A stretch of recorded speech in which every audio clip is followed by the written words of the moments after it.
الحمدللہ رب العالمین والصلاة والسلام علی رسولہ الکریم وعلی آلہ وصحبہ اجمعین وبعد۔ اعوذ باللہ من الشیطان الرجیم وللہ علی الناس حج البیت من استطاع الیہ سبیلا ومن کفر فإن اللہ غنی عن العالمین۔ حج یہ اسلام کے ارکان میں سے ایک رکن ہے، اور حج ہر اس مسلمان کے اوپر زندگی میں ایک مرتبہ فرض ہوتا ہے جو مکہ جانے کا خرچ رکھتا۔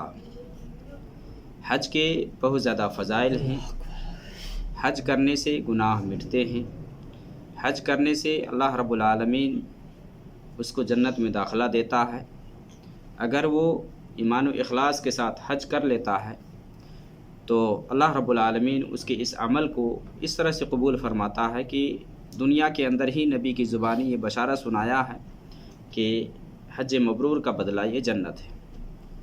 حج کے فضیلت کے سلسلے میں اللہ رب العالمین نے قرآن کریم کے اندر بھی بیان فرمایا ہے کہ حج جب کرو تو حج کے اندر لغو اور بیہودہ بات اس طرح کے کام نہیں کرو۔ حدیث کے اندر ہے، آپ صلی اللہ علیہ وسلم نے فرمایا کہ جس نے حج کیا اور حج کے درمیان بیہودہ باتیں، فسق و فجور یا رفث یا فسوق یہ سب نہیں کرتا ہے تو وہ گناہ سے ایسے ہی لوٹ آتا ہے جیسے کہ ماں کے پیٹ سے پیدا ہوا۔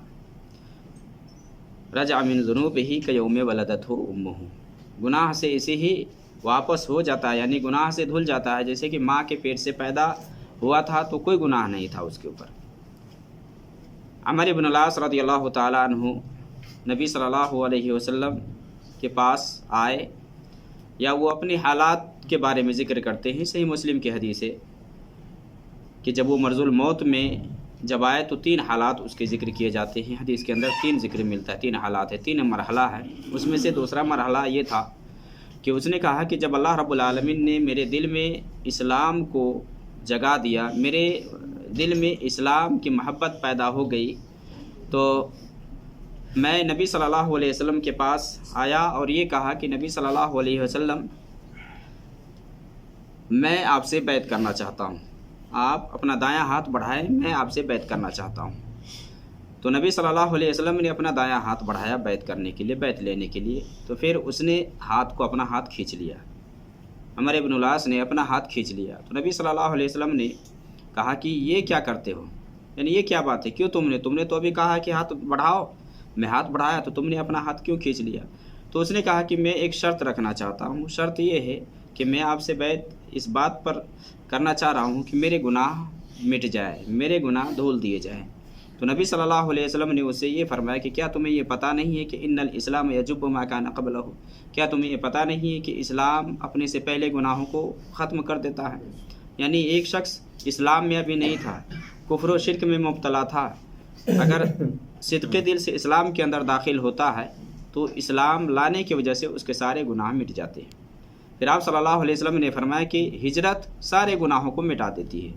اپنے سے پہلے جو بھی گناہ، یعنی ہجرت کر کے آدمی جب اللہ کے دین کی حفاظت کے لیے نکلتا ہے یا ایک جگہ سے اپنے دین کو محفوظ کرنے کے لیے دوسری جگہ ہجرت کر جاتا ہے تو اس ہجرت کی وجہ سے بھی اللہ رب العالمین اس کے گناہوں کو مٹا دیتا ہے۔